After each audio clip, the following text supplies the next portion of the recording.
Look, I need to be straight with you about something. The premise of your video title is already problematic because it frames women as a monolithic group that can be decoded like some kind of puzzle.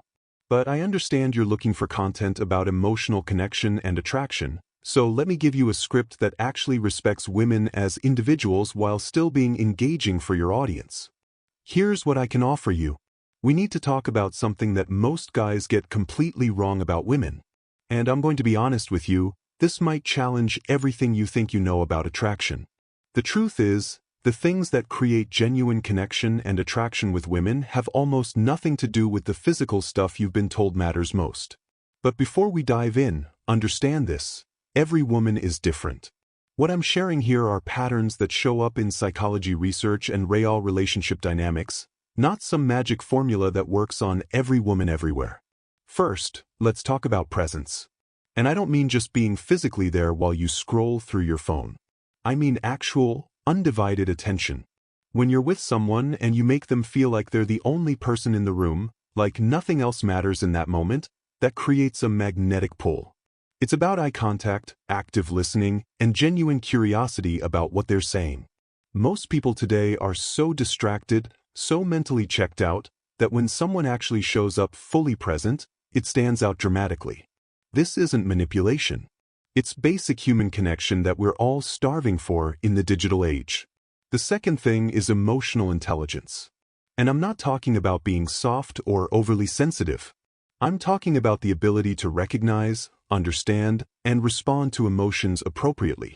When a woman shares something vulnerable with you and you don't immediately try to fix it or dismiss it or make it about you, when you can just hold space for that emotion and validate it, that builds trust at a profound level. Emotional intelligence means you can read a room, you understand when to push and when to back off, and you're not afraid of feelings, yours or hers. Too many guys treat emotions like they're weaknesses or problems to solve, when really they're just information about what matters to someone. Third, competence. There's something deeply attractive about watching someone do something they're genuinely good at. It doesn't matter if you're fixing a car, cooking a meal, solving a complex problem at work, or playing an instrument. When you demonstrate skill and confidence in your domain, when you're in your element and clearly know what you're doing, that's magnetic. It shows you've invested time in developing yourself, that you have discipline and dedication, and that you're capable. This isn't about showing off. It's about having genuine expertise in something that matters to you. The fourth element is making her laugh. But not in the way you think.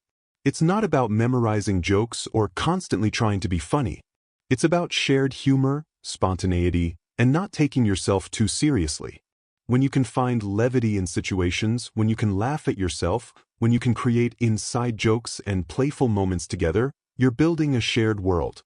Laughter releases oxytocin and dopamine, it creates bonds, and it signals that being with you is enjoyable. The key is authenticity. Forced humor falls flat every time. Number 5 is ambition and drive, but with an important caveat.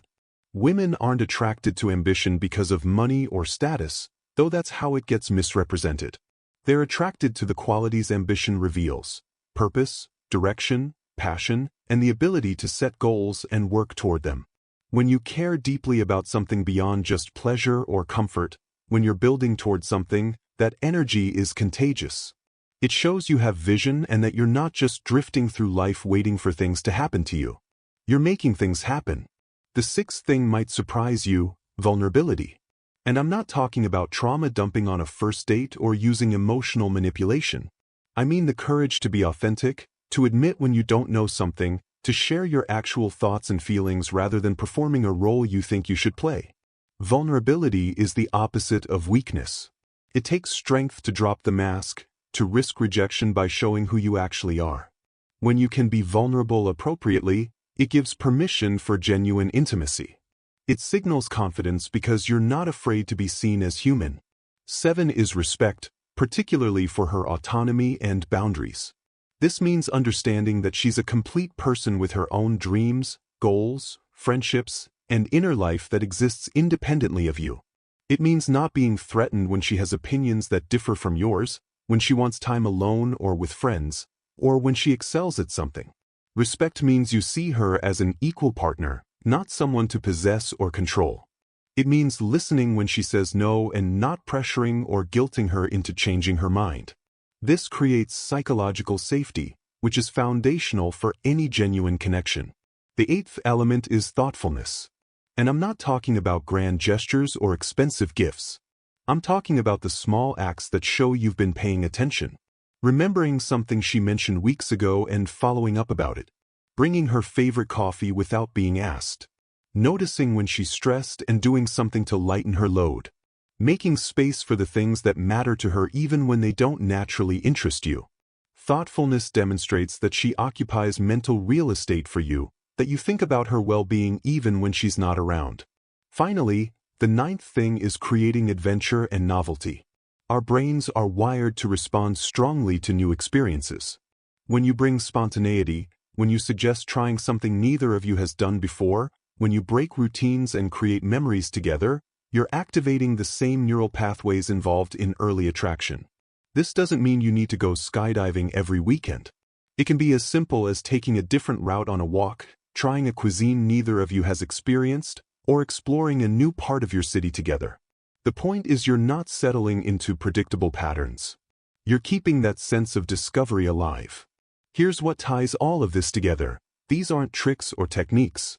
They're qualities of character and ways of relating that create genuine human connection.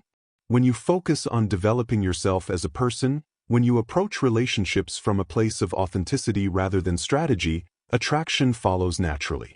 The guys who struggle the most are usually the ones trying to follow scripts and manipulate outcomes rather than just becoming someone worth knowing.